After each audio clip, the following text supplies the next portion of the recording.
2017 foi mais um ano de ganhos para as principais bolsas mundiais, com destaque para o mercado americano, que bateu máximos sucessivos, liderado novamente pelas empresas tecnológicas. Com efeito, o índice S&P 500 registrou até esta data uma subida de cerca de 17% e o índice tecnológico Nasdaq 100 valorizou mais de 30%. Contudo, para os investidores europeus, os retornos não foram tão generosos, tendo em conta a forte queda do dólar contra o euro na ordem dos 11%. Ainda assim, os mercados europeus também subiram, com destaque para o índice alemão DAX 30, com um ganho de 19%, e para os mercados periféricos, nomeadamente o mercado italiano, com um ganho de 23%, e o português, com uma subida de cerca de 16%. Por sua vez, os mercados emergentes, apesar dos receios do início do ano quanto ao impacto da eleição de Donald Trump, acabaram o ano com uma subida média de 30%, neste caso em dólares. Nas obrigações, os ganhos foram mais modestos.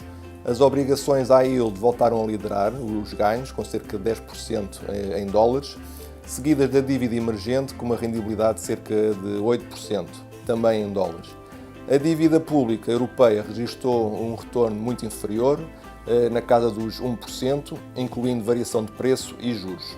Chegados a 2018 e após um longo período dominado pela política, com eventos como o Brexit, as eleições nos Estados Unidos, França, Alemanha, entre outras, os investidores terão finalmente a oportunidade de focar-se nos fundamentais no próximo ano.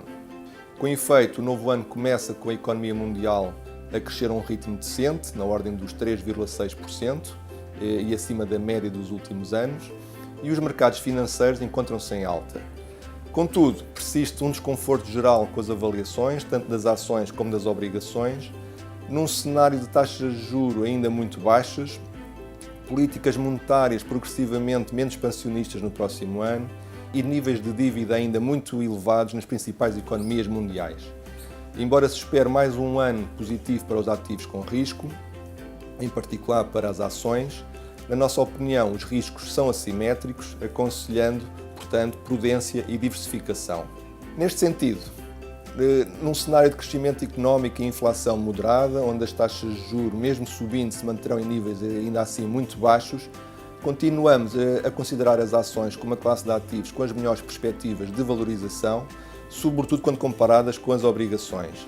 As avaliações não estão particularmente baixas, mas num cenário de estabilidade económica e taxas de juros reais baixas, continuam como alternativa com mais upside. Desta forma, numa carteira diversificada, continuamos a privilegiar as ações, em particular as ações europeias.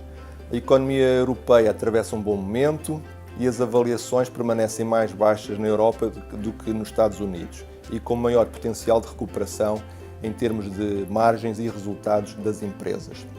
Entre os mercados europeus, mantemos a preferência pelo mercado alemão e pelos mercados ibéricos, igualmente com base em avaliações relativas, e no caso de Espanha, pela exposição de muitas das suas empresas ao Brasil, por exemplo, cuja economia é esperada continuar a recuperar nos próximos anos. Setorialmente, mantemos as posições por nós consideradas como estratégicas a médio e longo prazo, como por exemplo a água, a segurança e a biotecnologia.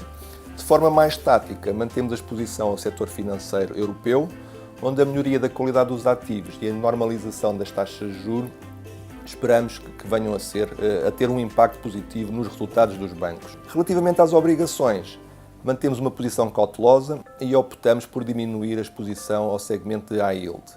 Na nossa opinião, a volatilidade dos mercados acionistas encontra-se muito baixa, assim como os spreads de crédito, sendo que a correlação entre ambos costuma ser positiva em períodos de maior turbulência, isto é, num cenário de correção das ações, é expectável que os spreads de crédito subam.